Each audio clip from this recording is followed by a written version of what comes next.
The name Yuji Horii might ring a bell to anyone who enjoys Japanese RPGs. He's the man who created what is pretty inarguably the most important franchise in the whole subgenre, Dragon Quest. When the first Dragon Quest released, there was a paradigm shift, particularly in the country of Japan. The first 4 entries in the series ended up becoming so popular in the land of the rising sun that when the average Famicom owner saw the label RPG, chances are Dragon Quest was the first game that popped into their head. The first game laid the groundwork, and many JRPGs afterward followed its example like it was scripture.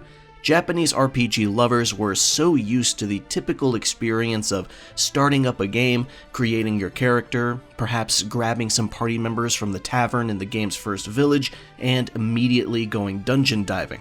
But Dragon Quest shifted everyone's attention to something a bit more story-focused, and thus it's credited with being the pioneer of many JRPG concepts we still see today.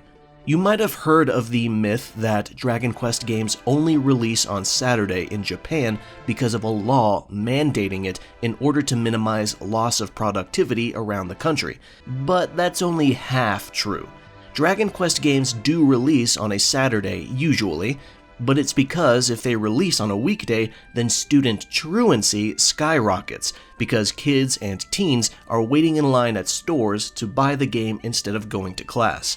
The decision to launch games on the weekend is not because of a law, it's because of a mutual agreement between Square Enix and Nintendo to prevent students from getting themselves in trouble.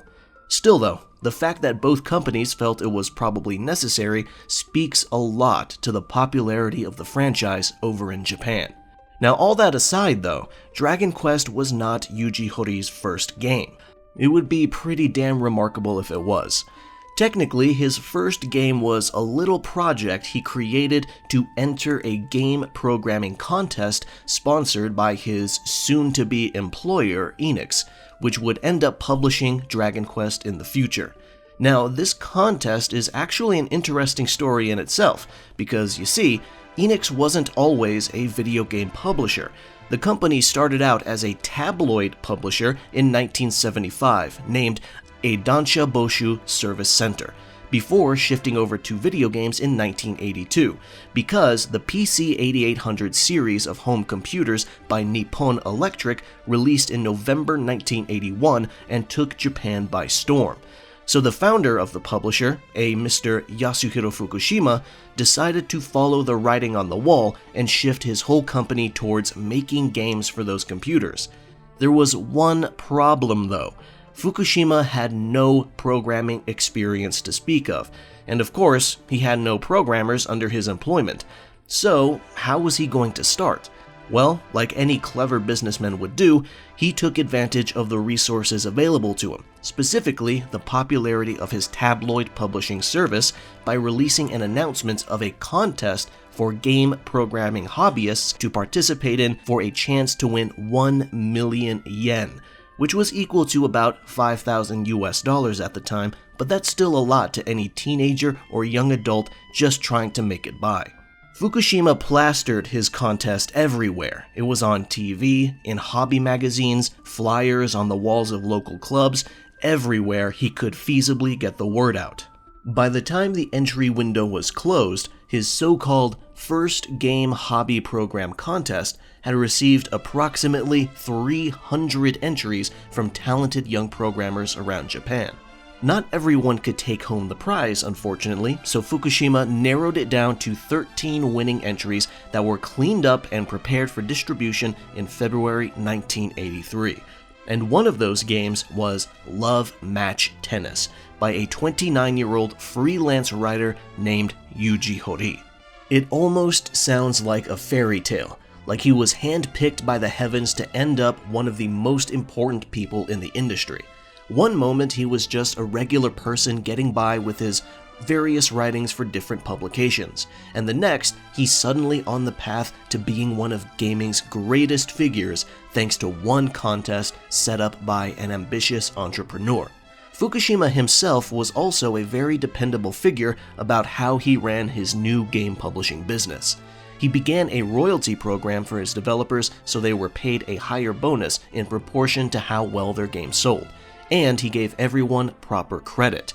Every copy of every game from the contest included a physical resume and photo of its respective developer. So even if they didn't end up being game programmers in the long run, they still got tons of easy exposure that other people in the software industry could see. As of publishing this video, Fukushima is still alive and kicking at 77 years old and serves as the honorary chairman of Square Enix Holdings. Back to the topic at hand though, Love Match Tennis isn't the subject of this video, as important as it was to Yuji Horii's career. So what is the game I'm referring to in the title? It's the game that he made after he decided to fully commit himself to game design, the Portopia serial murder case, an interactive story credited as being the first adventure game for Japanese PCs, as well as one of the first detective adventure games, period, and the first visual novel. Horii conceived the game in 1981, before he ever won the Enix programming contest. At the time, he was just a guy who learned how to program by modifying other games in his spare time. He once read about the rise of text-based adventure games over in the United States and decided he wanted to do that too, but maybe with a little bit more ambition. He wanted to make a game where you could progress the story by entering a command and receiving an answer back from the game. He wanted players to progress by engaging in a sort of rudimentary form of conversation with the machine. He was so ahead of his time that he thought he could even allow the player to train the computer to speak like an actual person once enough commands were given to it, but obviously that was too ambitious at the time.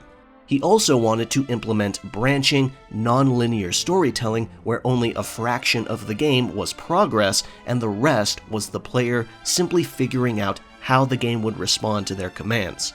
In June 1983, only 4 months after the wide release of his contest-winning Love Match Tennis game, the Portopia serial murder case launched and graced a number of different home computer platforms, such as the PC-6001, PC-88, FM7, FM8, MSX, and Sharp X1.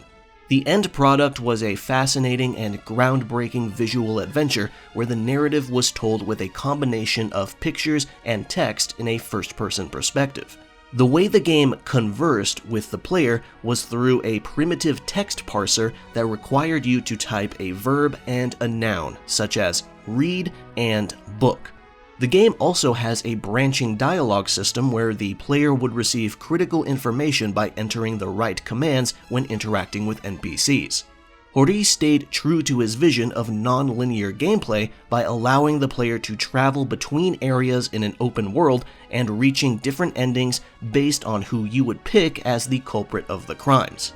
Now, the game does lack a save function, which sounds awful to deal with at first, but considering the game is only about an hour or so long straight through the critical path, it's really not that big of a deal. If you really need to stop playing, you could just retrace your steps when you return and get back to where you were pretty quickly. The original PC release of Portopia was a success, but what really pushed it into certified hit territory was when the game was ported to the Famicom in 1985 as the first adventure game for the platform. This port was handled by Chunsoft, a studio that was founded by Koichi Nakamura, another game designer and programmer who was also a fellow Enix Programming Contest winner when he submitted his fascinating little puzzle platformer game called Door Door. Nakamura founded Chunsoft in 1984 with only 4 other people when he was just 19 years old, and this Famicom version of Portopia was their second project, following a sequel to Door Door. Nakamura was the director and programmer specifically for this new version of the game, which led to him working closely with Yuji Horii, and the two developed a strong professional bond.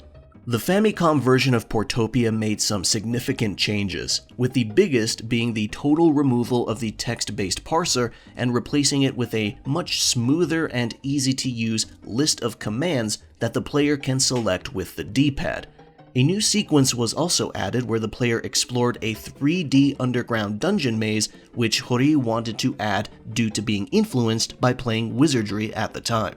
Sadly, the Famicom version of Portopia never left Japan, likely because of the mature content that was contrary to the kid-friendly image people in the West associated with Nintendo's platform, and also because, according to DVD translations, the creators of the game's unofficial English patch, it might have been necessary to expand the space of the game's cartridge in order to fit all the English text. If you download the game's English patch and open the extensive README file, you'll see them mention that the game only had 2 bytes of unused space on its ROM. Not megabytes, not kilobytes, just bytes.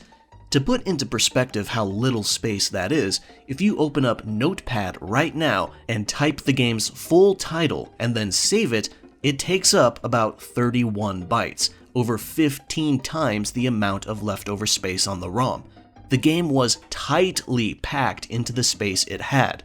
Still though, the lack of an English release did not bog down its potential for success.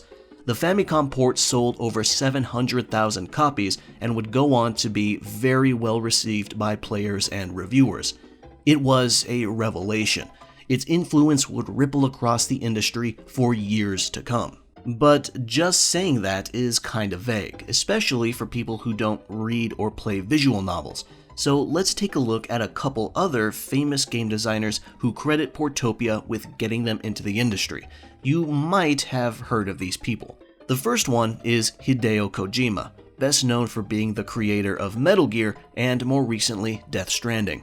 Periodically over the last 15 years or so, he has said that the 4 games that influenced him the most were Super Mario Bros., an obvious but understandable pick, vertical scrolling shoot-'em-up Xevious, cinematic platforming game Another World by Eric Shahi, and of course, the Portopia serial murder case.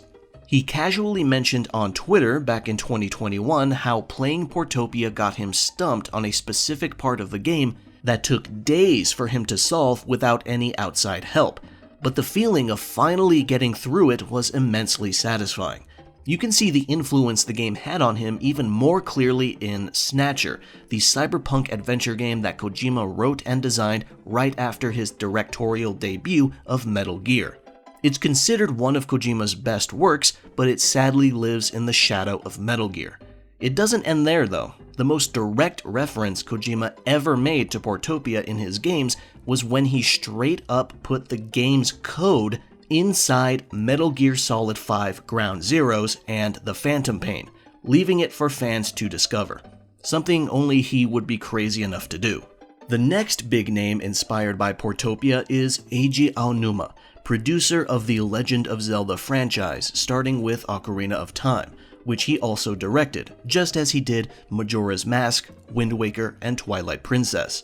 According to him, he landed a job at Nintendo without ever playing a video game before, so his girlfriend at the time lent him Dragon Quest I, then followed it up by lending him the PC version of Portopia right after. He received the 1-2 punch of Yuji Horii's most important games, and who knows how different his career might be if those weren't his first 2 gaming experiences. Would it be any different at all? Maybe, but you could do a lot worse for your first 2 video games, especially after you land a job at the biggest video game company in Japan.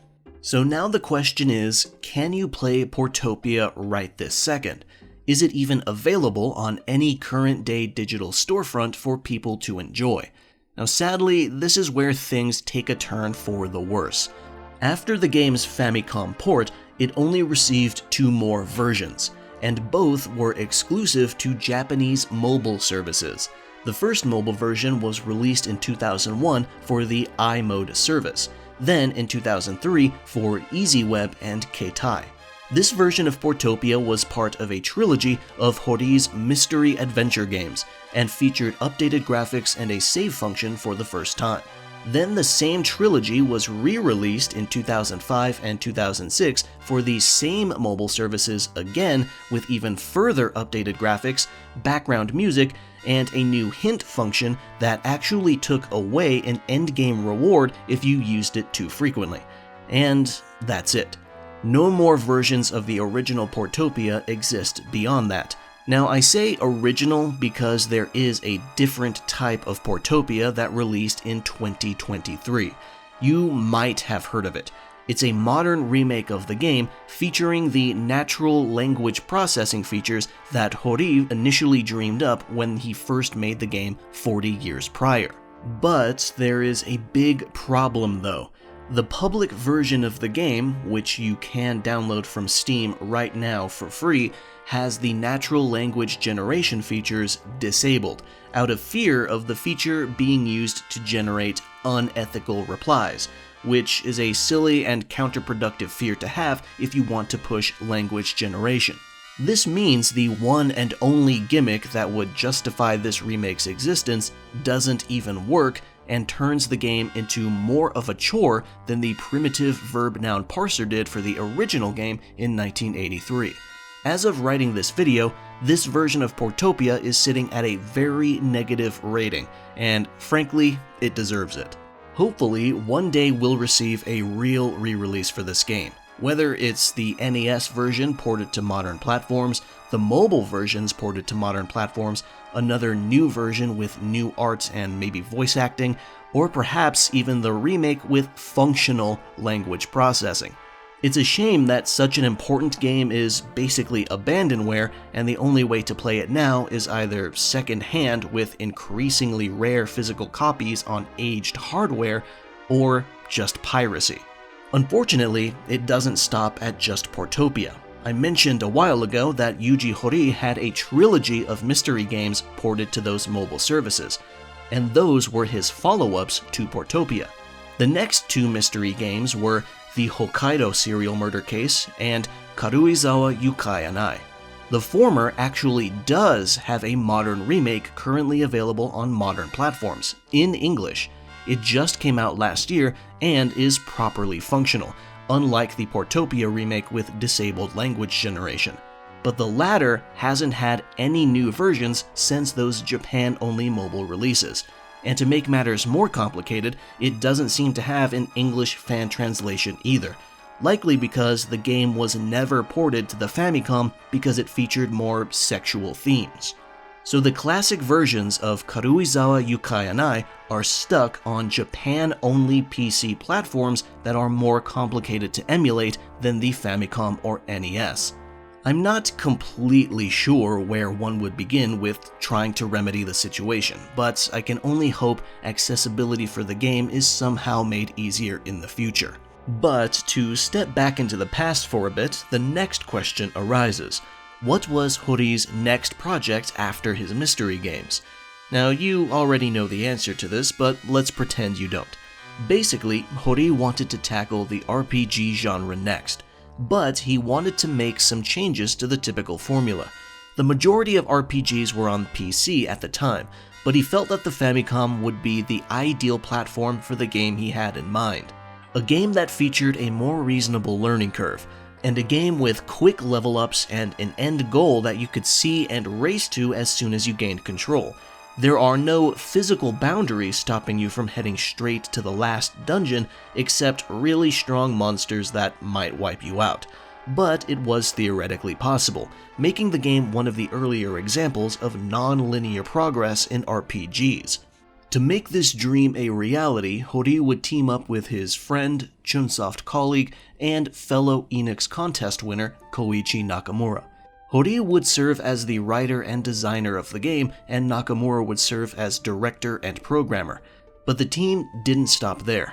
They wanted the game to have a pleasant and family-friendly art direction, so they called up a man named Kazuhiko Torishima, an editor for the popular manga magazine Weekly Shonen Jump. Torishima was a big fan of video games. He even said he prefers them over manga. Matter of fact, in 1982, he was approached by someone from a newly established game publishing company that was looking to advertise a contest to find programmers and game prototypes to fund and distribute. Want to take a guess at what that contest was?